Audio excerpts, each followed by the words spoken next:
আর মান্না ভাইকে মিস করে। মান্না ভাই থাকলে হয়তো চলচ্চিত্রের জন্য আরো অনেক কিছু ভাবতেন এবং অনেক লাভ হতো আমাদের। একজন কেন্দ্রিক ছিল, কিন্তু আমি মনে করি এখন আর নেই, কারণ আমাদের তো ইন্ডিপেন্ডেন্ট ফিল্মের টাইম চলে এসেছে। সো ইন্ডি ফিল্মের যুগে আসলে কেউ ইন্ডাস্ট্রিকে কুক্ষিগত করে রাখতে পারবে না, এটাই রিয়েলিটি পুরো বাংলাদেশের না, পুরো পৃথিবীতেই। এবং আমাদের যে আগে হল ভিত্তিক আমরা সিনেমা বানাতাম, এখন তো নেটফ্লিক্স, ওটিটি, মানে পুরো পৃথিবীটার বাজারটাই চেঞ্জ হয়ে গেছে। সো আমাদের অনেক অপশন আছে, অপরচুনিটি আছে। তো আশা করবো সুন্দর সুন্দর চলচ্চিত্র হবে, এক্সপেরিমেন্ট হবে, সবাই কাজ করতে পারবো। এফডিসি অবশ্যই একটা কোর জায়গা, কিন্তু এফডিসির বাইরে তো সিনেমা হচ্ছে, সিনেমার কাজ তো হচ্ছে। সো আমি এটাকে পজিটিভভাবে দেখি। যখন এফডিসিকে প্রয়োজন, সেন্সরের জন্য এফডিসিতে আসা লাগবে, ডাবিংয়ের জন্য আসা লাগবে, কখনো কখনো শুটিংয়ের জন্য আসা লাগবে, বিজ্ঞাপনের শুটিং হয় এফডিসিতে।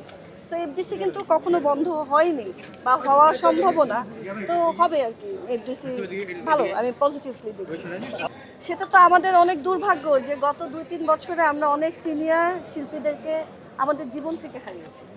তো এখন জীবনেই যারা নেই তাদেরকে কীভাবে আমরা নির্বাচনে দেখবো, তাই না?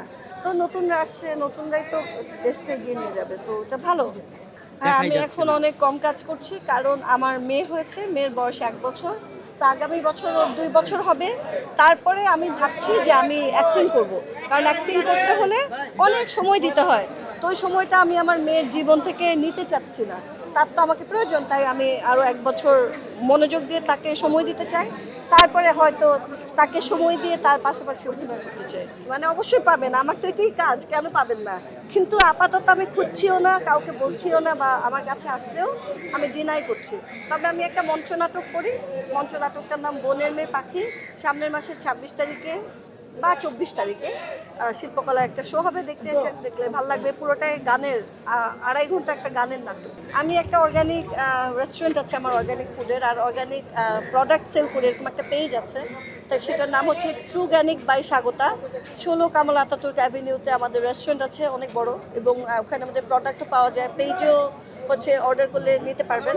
তো আমরা ভালো খাওয়া নিয়ে কাজ করছি, যাতে আমরা সুস্থভাবে যতদিন বাঁচি সুস্থ থাকতে পারি। একজন শিল্পী কিন্তু অনেক উদাসী টাইপের একটা মানুষ, হ্যাঁ, তার পক্ষে ব্যবসা বাণিজ্য করাটা খুব মুশকিল। আমার যেহেতু ঘাড়ে এসে পড়েছে, তো আমি ব্যবসা করছি, আমার হাজব্যান্ড বিজনেসম্যান, আমি তার পার্টনার, ব্যবসাতেও পার্টনার, লাইফেও পার্টনার। সো আমার করতে হচ্ছে, কিন্তু এবং আমি ব্যবসা করছি বলে অনেকের কর্মসংস্থান তৈরি করতে পারছি। তো এইটা তো একদিক থেকে ভালো।